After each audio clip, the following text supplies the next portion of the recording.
What is going on, community? It is TJ, aka Flash by Night, and we are back here again, catching up with the comics. Today, I want to catch up with Moon Knight and what he has to do with Devil's Reign. So go ahead, hit that like button, hit the subscribe button, and we are going to jump into it with Moon Knight issue number 8 by McKay, with art by Cappuccio. He is back on the art and back in our lives. So Moon Knight issue number 8, of course, is coming in the middle of the Devil's Reign event. And so the Midnight Mission is open,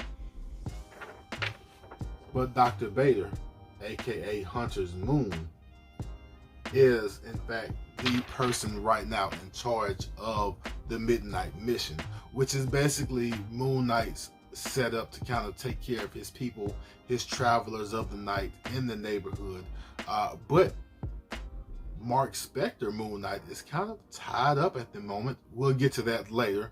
But Dr. Vader is running things. And so Dr. Vader's first client or first walk-in is basically this detective or ex-detective named Flint, who tells him, as you can see, if you read Hunter's Reign issue number 1, you will recognize this panel here. This panel is basically the same panel, only different artist, from Devil's Reign number 1 when Mark gets arrested. But this ex-detective Flint is coming to tell Hunter's Moon that there's a person out here basically A, shooting crossbows, and B, leaving their sign, their message everywhere. And this person we all know, or most of the Moon Knight readers know, as Stained Glass Scarlet. To be short, she is a sometime villain, sometime vigilante, kind of tragic figure who marries someone bad, has a kid that ends up being equally as bad. Husband gets killed by the police. Son gets killed by herself. And she basically lives in this church. But I believe, and I don't know if the revelations of this book came out in any other books. I'm still trying to catch up on Stained Glass Scarlet and her adventure through a few books of Moon Knight's. But we find out here the Stained Glass Scarlet is actually dead, has been dead for 2 years. We're going almost full spoiler here, but she's been dead for almost 2 years. And when Hunter's Moon goes to look for her, she has somehow ascended into some form of godhood, some form of non-physical manifestation. I don't know how this thing works. I know she used to be a nun, and like I said, she lives in the church. So I'm not sure what kind of spiritual, religious thing happened to her, but she is no longer human. She is something more. And Hunter's Moon recognizes this. He talks to her, tries to get her, to kind of relent, back off a little bit. She's not hearing it. And so Hunter's Moon, the favorite son apparently, calls on Dad to help convince Stained Glass Scarlet that she needs to chill out. And we get this nice, beautiful looking panel, basically with Khonshu kind of asserting his dominance over this new god form of Stained Glass Scarlet. I'm hoping that they do a lot more with this, because I didn't understand a whole lot going on with her. I enjoyed the story. I enjoyed Hunter's Moon kind of, running the Midnight Mission. I enjoyed his ingenuity. I enjoyed his relationship with Khonshu, because Khonshu and Moon Knight's relationship is contentious, to say the least. And Dr. Vader, I think, has a long way to go with his relationship with Khonshu, and I'm going to enjoy seeing that going forward. But I really do want more explanation on Stained Glass Scarlet and on this new godhood that she has going on. And apparently, we will get it because the last panel shows us that Scarlet isn't going anywhere anytime soon. So that was Moon Knight issue number 8. As I said, I enjoyed the issue. I enjoyed a lot of the things we saw in the issue. I just want a little bit more explanation on how Stained Glass Scarlet ascended from person, human, to some kind of godlike figure.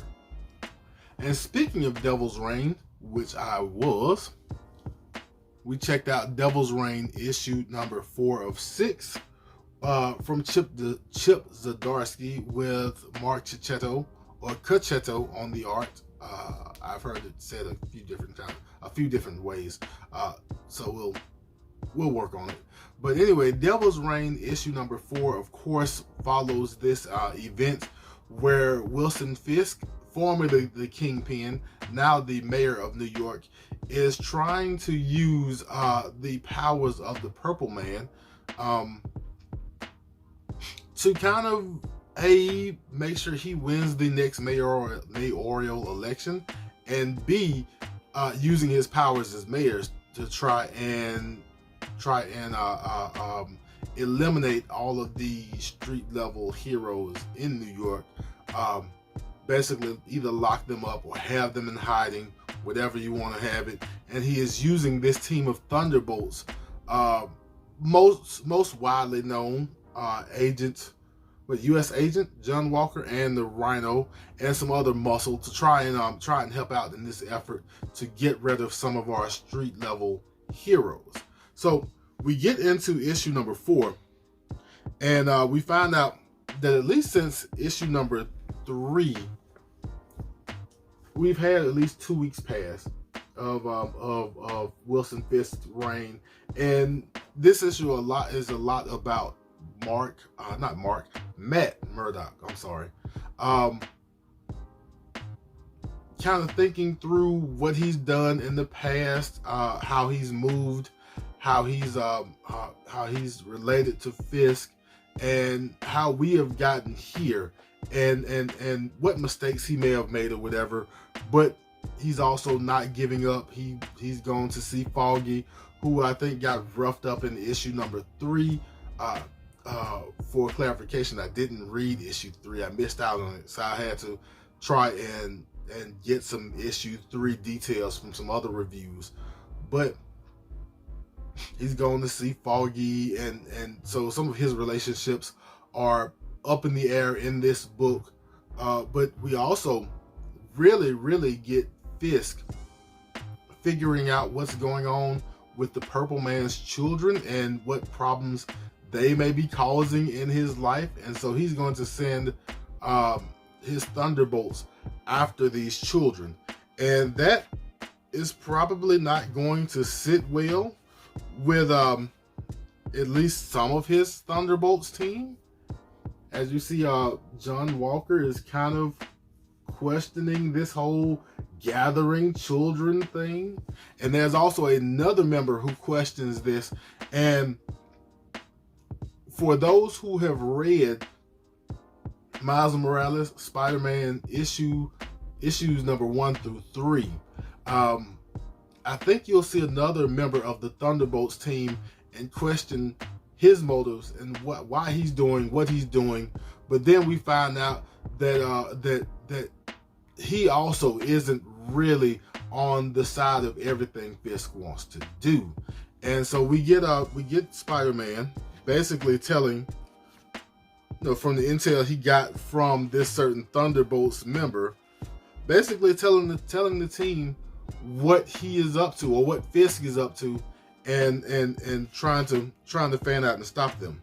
But also we find out, or at least Fisk finds out, a side effect of the finger of the Purple Man that he's using in his cane. And big spoiler if you don't want to know, But one of the side effects of Wilson Fisk finding out what's going on with his cane is that he finds out that this cane and this finger can bring memory back, and we know that Wilson Fisk is missing one big memory, and it looks like now he knows who Daredevil is, and this may change the game now that he remembers that Daredevil is indeed Matt Murdock.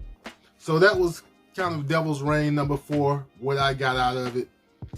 Pretty fun story. It looks like we are making a swerve a bit. People were afraid coming into Devil's Reign that Devil's Reign would continue the same story beats as Civil War and Civil War 2, and it looks like we're veering off of that path and actually getting something interesting and something unique. If you think so, or if you don't think so, let me know what you think about that, the difference between Civil War and what's going on in Devil's Reign. Also, if you know which character I'm talking about who relates to Miles Morales and may be turning sides, let me know what you think about that character development. I thought that was really fun. But Devil's Reign issue number 4 of 6 kind of gets me hyped to finish out the last of this series and to see what's going on, see what's going to happen, see who's going to turn, who is going to stay, who is going to come out on top, and what is going on with Doc Ock and this Superior 4 that he has. Devil's Reign issue number 4. You should go ahead and check it out. And that was Keeping Up with the Comics. I hope you saw something you liked. I hope you enjoyed yourself. If you did enjoy yourself, go ahead, hit that like button. And if you want to keep up with me, Keeping Up with the Comics, hit the like button, hit the subscribe button, hit the notification bell. Of course, feel free to leave comments. And as we always do at this time, love yourself, love others, and I will be back in a flash.